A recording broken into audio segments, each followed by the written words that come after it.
Yeah. Welcome, hello. Hello. I'm obviously this wasn't your first opportunity to see yourself on film, but I'm very curious as to what it feels like. I mean, do you look at yourself and think, God, I'm a genius, I'm so handsome and amazing, or do you think I am so full of shit and I just babble and I'm weird? I mean, what's it like to see an entire movie made about you? I'm more upset by how I look than how I sound. Really? Yeah. But because basically as we know, there's quite a big gap between being inside ourselves and being outside ourselves. And for years, the only thing we saw of ourselves was our reflections in water or ice, or the sort of in someone else's eyes, I guess. And then the mirrors were built, but we still saw ourselves back to front. I mean, the only people who had their portraits painted were kings, and they were wildly inaccurate, or queens, or sometimes babies. But you know, they'd be holding some poodle and things. It wasn't, or a rabbit. It wasn't gonna. And so. And then with the invention of photography, we began to see ourselves from outside, and then with the invention of film, you know, people who would, now everybody is filmed, everyone's on CCTV in Britain, everyone's on, you know, you can't really exist without being documented. And whilst it's very flattering, and I'm very pleased that John and others have recorded me singing particularly, there is a big jump between seeing yourself and being yourself, seeing through your eyes and looking at your eyes, and I think that's it's just odd. Apparently, eventually you get used to it. I think Paul Newman got used to it. He lived a long time. Yes. Well, hello. Hi. And, I'm about 20 years younger, and I'm curious. So you said in the if I can talk, we'll see. The silent majority is the crime of the century. You know it. Yeah. And I think of it often. I think of it quite often, in fact. And I'm wondering what you thought when you wrote that. I thought it was a slick way of welding two cliches together. But I couldn't argue with it because I was just, you know, the cliches just were just magnetized. You know, Nixon's talk about the silent majority, and then Supertramp's classic album, The Crime of the Century.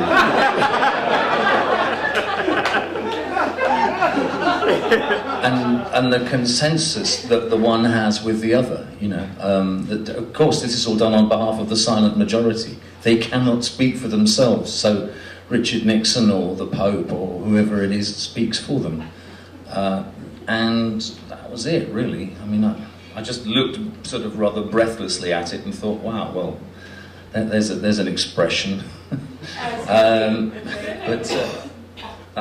do we, in faith. Oh, well, I'm thrilled you've noticed it. Well, I think of it frequently in terms of the healthcare issue that we might have here in the States. Just might have.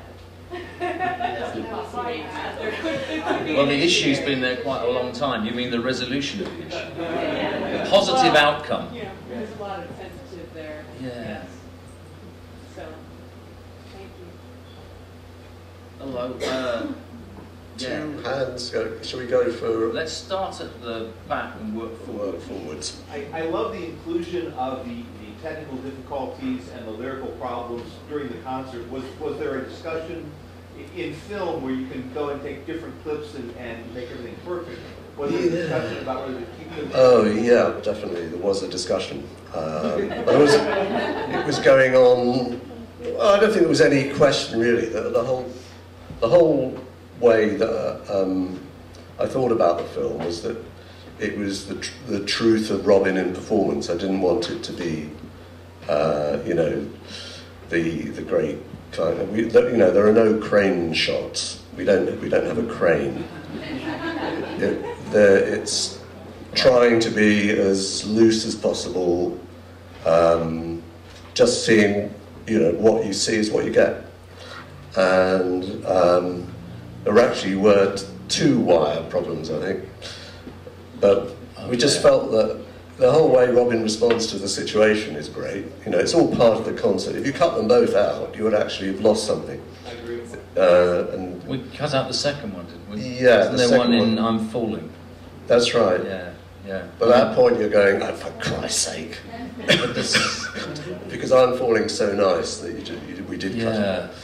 Well, I think I took the guitar back to the guitar doctor back in Britain, and he looked at it and said that the guitar was technically dead, and it was Really? a miracle that we'd managed to fly that far. I mean, it was seen as quite, I don't know what it was, but the little things were not connecting at all. We were lucky to have done the show, really. Yeah. But, Obviously, we'll keep that in. I think so, because otherwise when it's played back, people would think, what were they reacting to? So, yeah. Hi, Robyn. Hello. In addition to your music, I've always been a big fan of your monologues. Did you ever consider publishing anything like that? No, because I imagine they're all on YouTube now.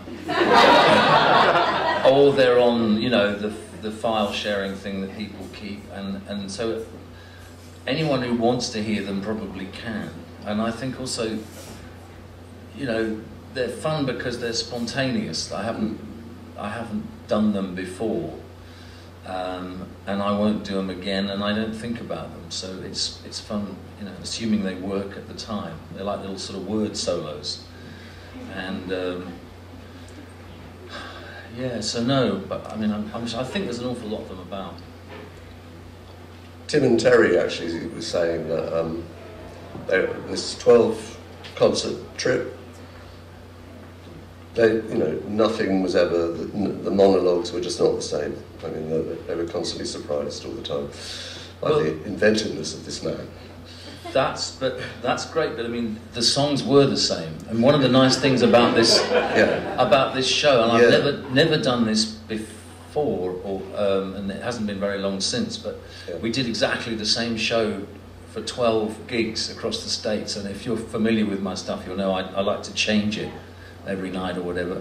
And so we had this discipline of having a fixed show, which was actually quite good for us. By the time we got to that show in New York, the last one, we were, as they say, tight. Yeah. And I know that there's a tendency with people I work with sometimes that they would have liked more rehearsal, or someone would have liked more rehearsal. And so I think the only way that, because everything is fixed musically, the only way the show can vary for me is by changing the verbals. So it's probably my chance to, you know, swim. Yep. So the guy on the end first. Both of these films look like they were filmed by a new band. How long have you two known? Since 2002, 2001. 2000. Wow, Yeah. 2001. Yeah. Were you familiar with it before, though? Yeah. I hunted down Robyn's CDs and LPs in shops in Notting Hill that are now closed. And they were sort of in the remaindered section, and of course, I lovingly Next took to them the away. Supertramp album. Exactly. But now they're all revived everywhere. But there aren't any record shops. We met over, of course, over Syd Barrett, my great musical hero. John made have you all seen that? The Syd Barrett, over here it's called the Syd Barrett and Pink Floyd. This guy's got it in the front row. Yeah. Well, Robyn's take on Syd, it just really appealed to me hugely, actually, which is why I was drawn to the idea of doing a film about Robyn. You know, it was take on how you set about writing a song, what you put into a song, because Syd's is somebody whose mind is running and he's not leaving anything out, and it's all very kind of immediate, and that's very appealing. And Robyn's fantastic ability to do that. So you know, you have to make a film about him, don't you?